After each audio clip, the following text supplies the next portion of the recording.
이번 오대산 월정사에서 하남 스님, 탄어 스님, 만화 스님 이 삼화상을 기리는 삼화상 선양 사업을 하게 된 것은 굉장히 큰 의의가 있다고 생각을 합니다. 이런 선사 스님들의 가르침을 조명하고 현대의 여러 가지 문물들과 이런 도움을 받아서 그분들의 자취와 사상을 재조명하고 후대에 이런 가르침이 잘 전승될 수 있다는 데 큰 의의가 있다고 생각을 합니다. 우리 오대산 하면은 근대에 방한음 스님으로부터 이제 출발했다고 볼 수가 있는데, 하남 스님을 저희들이 직접 뵙지는 못했지만 누누이 말씀을 들으면서 그분의 가르침과 수행 가풍이 오늘날 우리들에게 전해지고 또 대대손손 이어가리라고 생각을 합니다. 하남 스님께서는 1876년에 출생을 하셨다 그러죠. 그리고 21세에 금강산 장안사로 출가를 하셨고, 수도암에서 23세 때에 해안이 열리셨다고 합니다. 그 후로 29세에 통도사 내원암에 조실로 추대되신 이후로 제방의 선원의 조실을 역임하시고 56세 때 봉은사 조실을 끝으로 삼춘의 말자라는 앵무새가 되기보다는 천고에 말이 없는 학이 되겠다라는 일성을 남기시고 오대산 상원사로 들어오셔서 그 후로 27년간을 불출동고하시고 수행하시고 제자들을 제접하시고 일생을 불철주야 불교 발전의 노력을 하신 어른이십니다. 하남 스님의 가르침은 우리가 다양한 면에서 비춰볼 수 있는데, 저는 크게 두 가지를 우리가 우선 널리 전했으면 합니다. 하나는 선사이시면서 교학에 대해서도 게을리하지 않으셨다는 것입니다. 그래서 오대산 가풍하면 참선하는 일변도에 항상 경전을 옆에 두고 독송하고 또 경전의 의미를 깊이 있게 천착하는 것을 게을리하지 않으시고, 수자들에게도 안거가 끝나면 바랑에 꼭 보조법화 같은 책을 한 권씩 넣어주시면서 틈틈이 보라고 권하셨다고 합니다. 그래서 하남 스님이 오대산에 오셔서 주창하신 것이 승가오측이라는 것을 제자들에게 강조하셨습니다. 승가오측의 첫째 번은 우선 중심이 선입니다. 우리가 선을 중심에 두고, 그 다음 두 번째는 염불입니다. 염불은 선은 이성적이라고 하면 염불은 어쩌면 정서적이라고 이렇게 얘기할 수 있을 텐데, 부처님의 공덕을 가까이 하는 것은 염불이 제일이라고 할 수 있을 것입니다. 그리고 세 번째는 간경을 말씀하셨고, 항상 틈틈이 부처님의 경전을 탐구하는 것을 쭉 말씀하시고, 그리고 네 번째는 의식을 강조하셨습니다. 그래서 저희들이 들은 얘기로는 중은 부처님 탁자밥은 내려먹을 줄 알아야 된다. 그래서 오대산 출신이라고 하면 남방에 내려가면 어디에서도 이런 것들을 골고루 갖췄다고 해서 칭찬을 받은 적들이, 저도 그런 소리를 가끔 듣기도 했습니다. 다섯 번째가 이제 가람수호. 우리가 살고 있는 이 공간을 어떻게 잘 수호할 것인가. 결국 이 다섯 가지는 수행자가 수행과 더불어서 공동체 삶을 살아가면서 꼭 지녀야 할 그런 가치라고 이렇게 생각을 합니다. 우리가 자칫 공부한다는 핑계로 한 가지에만 전념하다 보면 주변을 잘 돌아보지 못하고 다른 사람의 신세를 지거나 다른 사람의 누를 끼치는 경우들이 많은데, 이 다섯 가지는 자신의 수행과 더불어서 타자에 대한 배려가 스며 있는 내용들이기 때문에 오대산 출신들은 어느 곳을 가든지 간에 이런 것들이 몸에 배어서 그 출가자 또는 어떤 소임을 맡았을 때 소홀함이 없다는 평을 들었습니다. 그 다음에 또 하나 큰 업적은 하남 스님께서는 그 30년대 불교 잡지에다가 해동의 종조에 대해서 글을 쓰신 적이 있으십니다. 그것은 즉 한국 불교의 부처님 이래로 법맥에 대한 것을 정리를 해 놓으신 것입니다. 학자마다 다른 주장을 하는 것을 하남 스님께서는 일목요연하게 흔들림이 없도록 착오가 없도록 강조하신 것인데, 우리 한국 불교 조계종은 육조 해능의 법을 이은 삼세손인 서당 지장의 법을 이어서 도의선사를 초조로 하고 이어서 범일국사와 보조국사를 중조로 이렇게 내려오는 현재 법맥이 확정되게 된 것은 하남스님의 주장을 따른 것이라고 할 수 있을 것입니다. 참선 수행하는 일변 이러한 그 법맥에 대한 것이나 또는 연불에 대한 의미나 가람수호에 대한 그 정의를 분명하게 세워주시고 몸소 실천을 하셨던 어른이십니다. 어떤 신도가 하남스님이 유명하다고 뵈러 왔다고 합니다. 근데 마침 김장철이어서 대중들이 두 마당에 둘러앉아서 배추를 다듬고 있었는데, 어떤 그래도 연세가 들어 보이시는 분에게 가서 여쭤봤답니다. 하남 스님이 도인이라고 하시는데 제가 좀 뵙기 위해서 왔습니다. 그랬더니 하남 스님께서는 오히려 저쪽으로 가보세요 그러더라는 거예요. 그래서 한참을 돌아서 다른 사람에게 묻고 해서 보니까 결국 그 스님에게 다시 오신 거예요. 보면 대중 속에서 드러나지 않고 두드러지지 않고 편하지 않고 똑같이 수행하시면서 오히려 그것이 훨씬 큰 아주 큰 어른으로 큰 인격으로 우리들에게 그 감동을 주는 그런 거였답니다.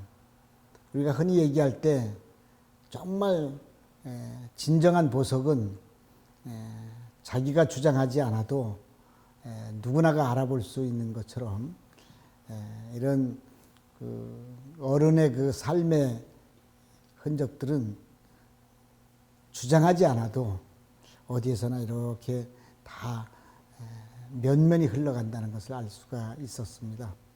회양하시는 모습도 우리의 귀감이 될 수 있었는데, 이제 6.25 전쟁이 나고 오대산의 모든 대중들은 스님을 모시고 스님께서 머무르셨던 통도사의 내원함으로 피난 가시기를 강권을 하셨는데, 스님께서는 예견을 하시고 모든 대중들은 피난 가기를 허락을 하시고 당신은 혼자 상원세에 남으셨다고 하죠.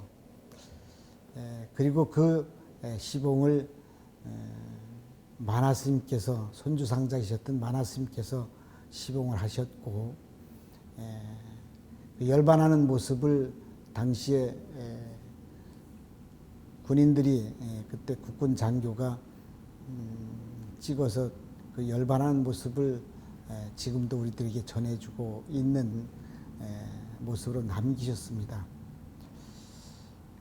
우리가 출발하는 것은 누구나가 강한 의지를 갖고 출발하지만 그 의지가 인생의 마무리에서도 지켜질 수 있는가에 대해서는 수행력이 아니면 그렇게 일관되게 하실 수가 없을 텐데, 하나님 스님께서는 그런 면들을 시종일관하신 수행자 모습을 우리들에게 전해줬다고 이렇게 할 수가 있을 것입니다.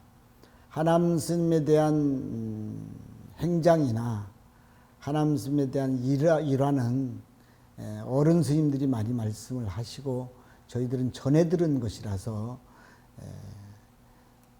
감이 이렇게 좀 떨어지지만, 어쨌든 우리들의 가슴 속에는 하남 스님의 그런 모습들이 생생하게 전해지고, 또 이것은 후대에도 길이 전해지리라는 생각이 되고, 훌륭하셨던 것만큼 또 아주 훌륭한 제자들을 두셨습니다.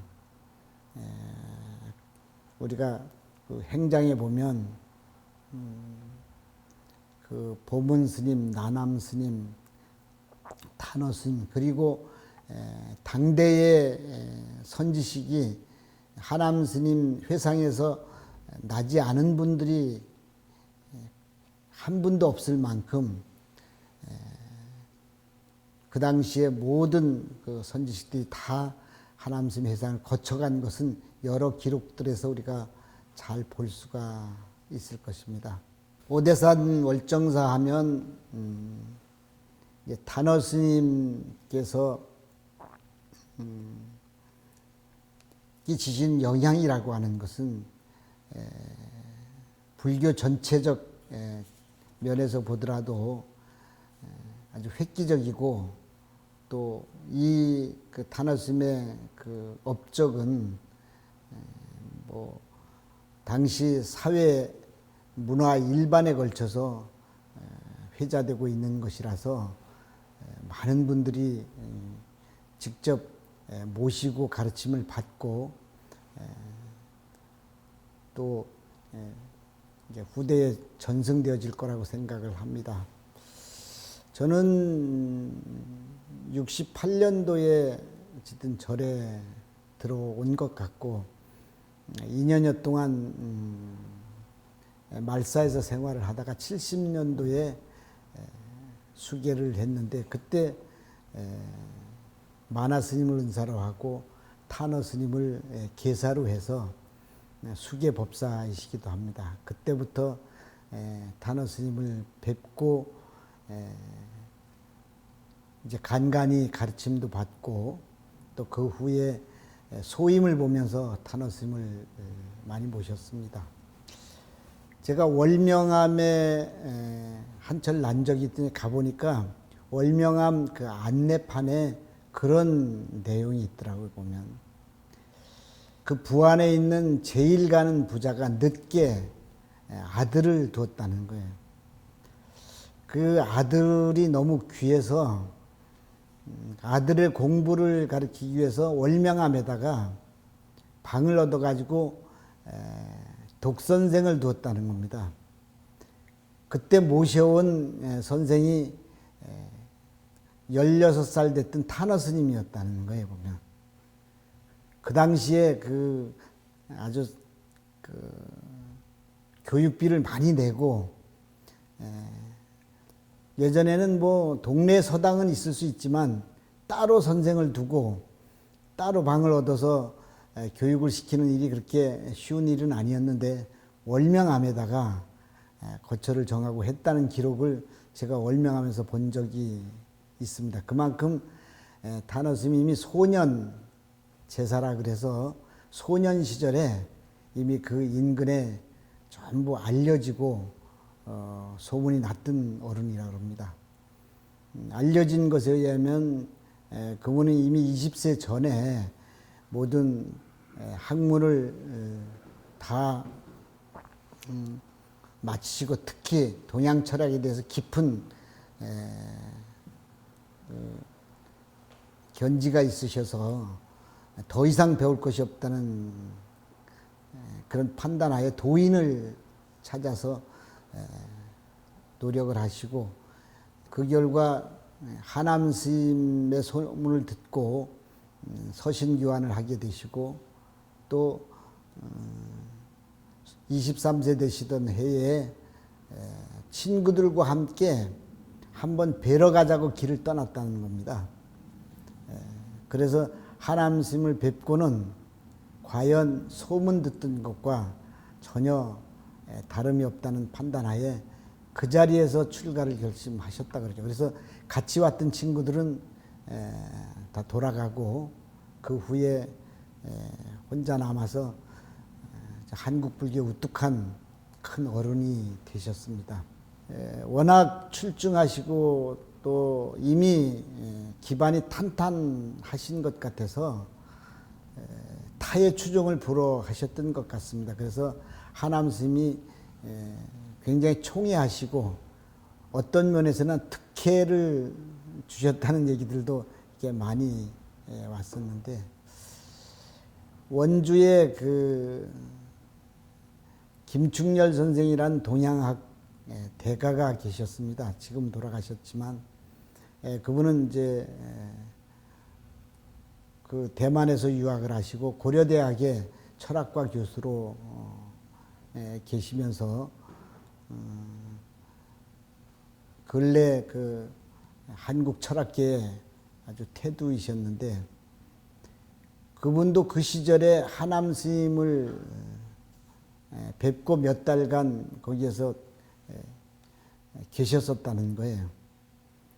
근데 그분도 나름대로 석학이시고 또 총명하신 분이었기 때문에 큰 뜻을 품고 갔지만 아마 타너 스님이라는 아주 큰 인재가 계셔서 그런지 그 그늘에 뜻을 펴지 못하셨던 것 같아요. 그래서 그분은 몇 개월 후에 나오셔서 다시 이제 따로 학문에 매진하셔가지고 한국 동양학의 아주 최고 학자가 되셨는데 이런 예를 보면 타너 스님은 누구도 따라갈 수 없는 그런 재능을 갖고 계시고 또 실천력이 강하셨다는 생각을 하게 됩니다. 제가 타너 스님을 뵈니까 우선 풍모가 다른 사람과 전혀 다르고 그냥 그 앞에서 고개가 숙여질 정도로 키는 단구 작은 키이신데 앉으시면 상체가 이렇게 아주 단단하셔요. 보면 그러니까 일어서서 걸으시면 키가 작아서 키 큰 사람의 이게 어깨 아래 닿지만 앉아 계시면 앉은 키는 아주 우뚝하셔서 사진에서도 그렇게 나오실 겁니다. 그리고 이 머리 두상이 아주 단단하신 모습이라서 누구도 아마 범접하기 어려운 위험이 있으셨던 것 같아요. 그리고 또 하나 특이한 것은 스님의 음성은 지금 녹음으로도 들어보면 다 느끼는 거지만 카랑카랑하시면서 다른 그 잡음이 없으십니다. 그러니까 우리가 강연하는 사람이나 아나운서나 이런 사람들이 보면 그 말이 매끄럽고 또 말의 진행 과정이 아주 그 유려하고 이런 것인데 타너 스님의 강의를 들으신 분들은 그런 부분에 있어서 대부분 다 탄복하시고 그 부분에서 아주 경외감을 갖게 되는 것이죠. 저는 수기하고 이제 해인사로 가서 해인강원을 마치고 75년도에 월정사에 올라와서 교무 소임을 보게 되었는데 타너 스님께서는 이미 어려운 시절이지만 월정사에서부터 출발해서 영운사 수도원 시절 그리고 부산에 암자에 계실 때 그리고 서울에 올라오셔서 석파정에 잠깐 머무르시고 그 다음에 대원암에서 오래도록 계셨는데 이 기간에 10년에 걸쳐서 신화엄경을 번역을 하시고 이제 그것을 출판하기 위한 준비를 하시는 시절이었는데 출판하기 위해서는 지금처럼 간단한 것이 아니라 그 당시에는 그것을 조판을 하고 그 조판을 찍으면 다시 교정을 보고 이런 몇 단계 과정을 거쳐서 하게 되어서 원고를 쓰시는 것도 중요하지만 그런 교열 과정이 굉장히 오래 걸리고 비용도 많이 들고 어려웠다고 합니다. 그것을 한 곳에서 하실 수가 없고 또 비용도 많이 드는 것이라서 2년 따라서 이렇게 몇 군데 옮겨 다니면서 했고 그때 함께 도움을 주셨던 분들 또 같이 교열을 받던 분들이 유명한 각성 대강사 스님이나 무비 스님, 통광 스님 뭐 이런 분들이 함께 하시면서 교열을 보시고 그때의 그 회고담을 들어보면 정말 어려운 시절인데 그럼에도 인간적으로 아주 서로 친밀하게 잘 견뎌 오셨던 것 같습니다. 그렇게 해서 그게 한 5년도쯤에는 완전히 출판까지 끝나게 된 것이죠. 출판을 하고 난 다음에 어쨌든 그 많은 분들이 큰 스님에게 청하기를 이 출판한 것을 직접 강좌를 통해서 강의하는 기회를 만들었으면 좋겠다. 무비스님 증언에 의하면 무비스님께서 여러 번 간청을 하셨다 그럽니다. 이 출판하는 것과 더불어서 이것을 대중들에게 강좌하는 그 일은 거의 양대산맥처럼 아주 중요한 두 축이라고 할 수가 있을 것입니다.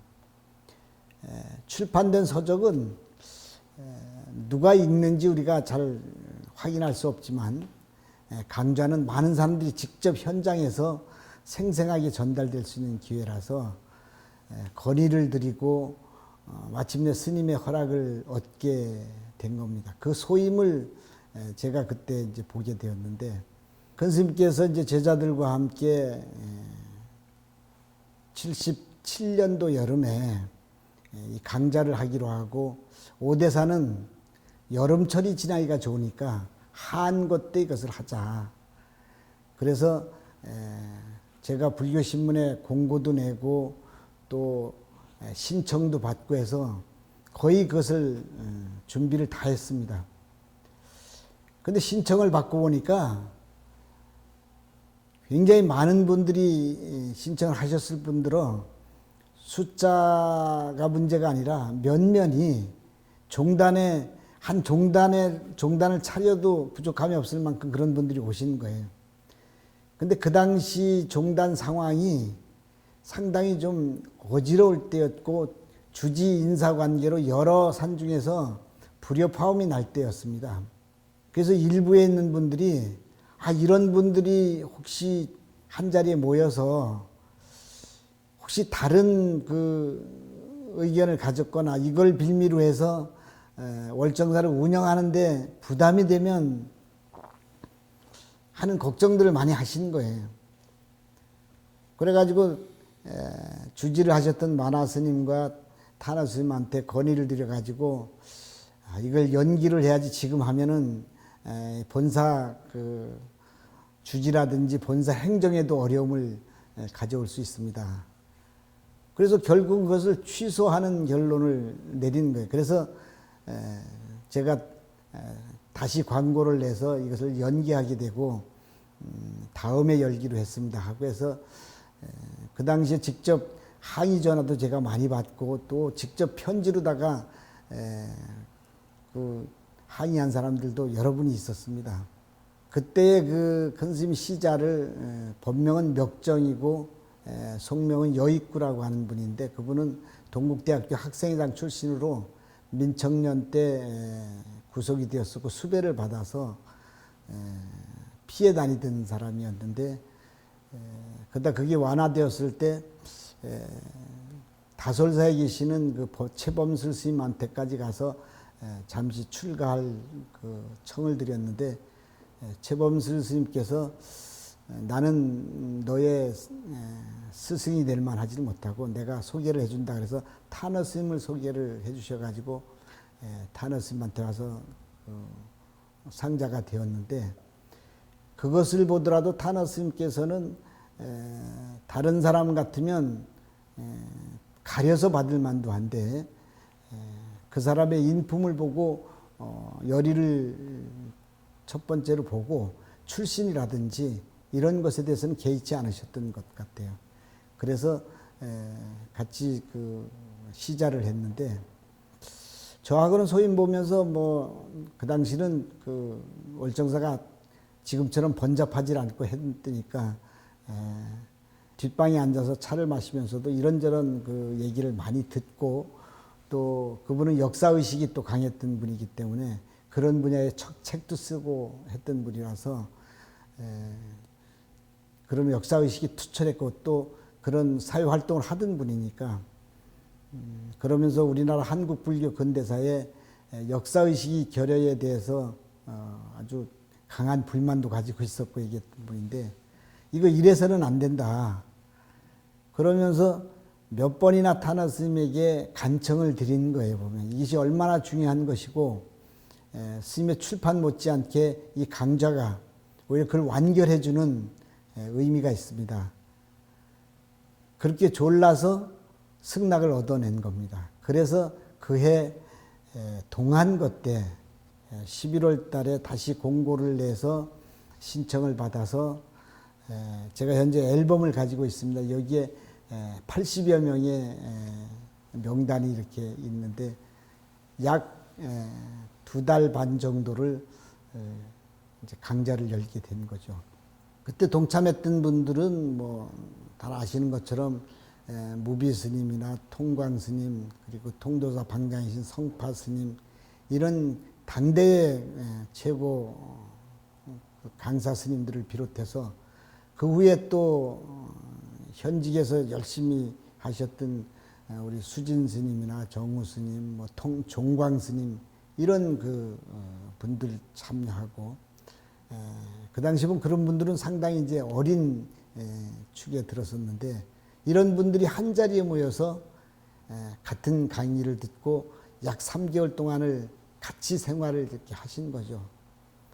그 해에는 오대산이 그렇게 눈이 많이 내렸어요. 그러니까 환경도 좋았고, 또 각자 일가견이 있든 나름대로 수행이면 수행, 또 경학이면 경학, 그리고 또 사회활동의 활동, 이런 분야에서 그 나름대로 다 일가를 이뤘던 분들이 모여서 계셨던 거기 때문에 타너 스님의 강의를 듣는 것이 중심이지만, 그분들의 교류라든지 또 오후가 되면은 그 중에 한 분씩 나오셔서 당신의 견해를 이렇게 발표하는 특강 형식을 또 하기도 하고, 그리고 저녁이면 또 이제 논강을 이렇게 하기도 하고, 이런 그 공부하는 시스템이 지금 생각해 보면 아주 전체적 모습으로 이렇게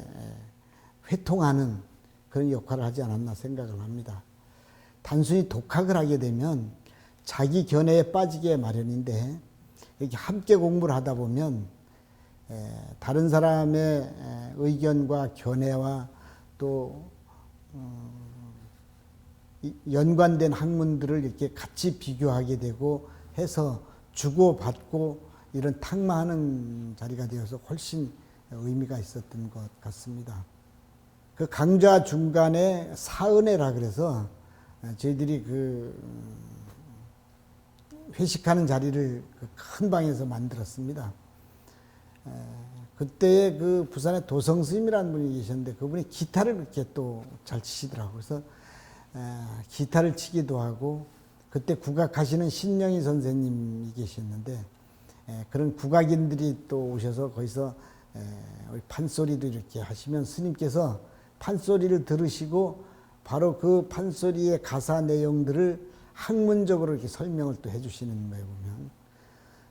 그래서 이게 소리가, 노래가 노래로 끝나지 않고 그 노래에 담겨 있는 그 철학적 의미라든지 아니면 우리나라 전통의 그 역사적 의미 이런 것들을 지금 또 강의를 통해서 말씀도 해주시는 그런 자리가 있어서 많은 사람들이 안목을 넓히고 또 출가 수행자로서의 성장하는데 굉장히 큰 계기가 되었던 걸로 생각을 하고 그것을 계기로 해서 그 후로 약 2, 3년 지나면서 제 방에서는 그런 강좌의 열풍이 일기 시작을 했습니다. 당대에 이제 어쨌든 탄어 스님과 버금 가시는 분으로 남방에는 직지사의 관흥노 스님이 계셨는데 관흥 스님이 일본 유학을 하시고 또 우리나라 유식에 대해서 대가로 알려주신 분이었는데 제자분들이 어쨌든 청을 해서 관흥 스님이 중심하는 유식 특강을 열었던 적이 있고 그 후로 이제 본사 단위로 몇 군데에서 그런 강좌들이 열려서 이것이 한국 불교를 발전시키고 특히 이제 교학을 진전시키는데 큰 그 출발점이 됐다는 자긍심을 갖게 됩니다. 우리가 수행의 내용으로 보면 깨달음을 이룬 것이 우리의 최고 목표라고 할 수 있는데 결국 그 깨달음을 어느 길로 가느냐 하는 것은 다양한 경로가 있게 됩니다. 그런 안내를 받지 못하면 애를 쓴 것만큼 성과를 얻기가 어려운 건데 우리는 탄어 스님이라는 큰 어른을 통해서 그 우리가 가야 하는 목적지에 대한 경로를 정확하게 우리가 배우는 계기가 되지 않나 이렇게 생각을 합니다. 마칠 때쯤 되어서 이제 스님에게 인사를 이렇게 드리니까 그때 이제 저희 은사 스님이었던 마나 스님이 같이 계셨는데 그러시는 거예요, 스님한테. 스님, 이번에 현각이가 애를 많이 썼습니다. 뭐 선물 하나 주세요. 그러시는 거예요. 탄어 스님께서는 그 책을 절대 공짜로 주지를 않으십니다. 아주 확고한 생각이 계셨던 게 책은 반드시 대가를 지불하고 받아야 된다. 아무리 은사 스님이고 스승이라고 하더라도 쉽게 받으면 책을 안 본다. 그래서 아마 제자들도 대부분 책을 얻으려면 책값을 드리고 책을 받은 걸 기억을 합니다. 이게 책을 그냥 받는다는 건 아주 대단한 선물을 받는 건데 은사 스님께서 그렇게 말씀하시니까 스님께서 아주 빙그레 웃으시면서 그 신화엄 합론 10권짜리 그 최초 나온 그 한 장본을 내어주시 시자보고 갖고 오라 해서 주시는 거예요, 보면. 아마 그냥 얻은 거는 제가 최초가 아닌가 생각이 되는데 그만큼 저는 돌아서서 생각해 보면 스님께서도 이 강좌를 통해서 상당히 흡족하게 생각하시지 않았나 이런 생각이 들었고 그 후로 또 82년 그 몇 년 후에는 사교 4집을 또 강좌를 열어서 같이 했던 적. 그때는 제가 동국대학교를 다니는 바람에 소임을 보지를 못했습니다만 간간히 내려가서 청강을 했던 적이 있습니다.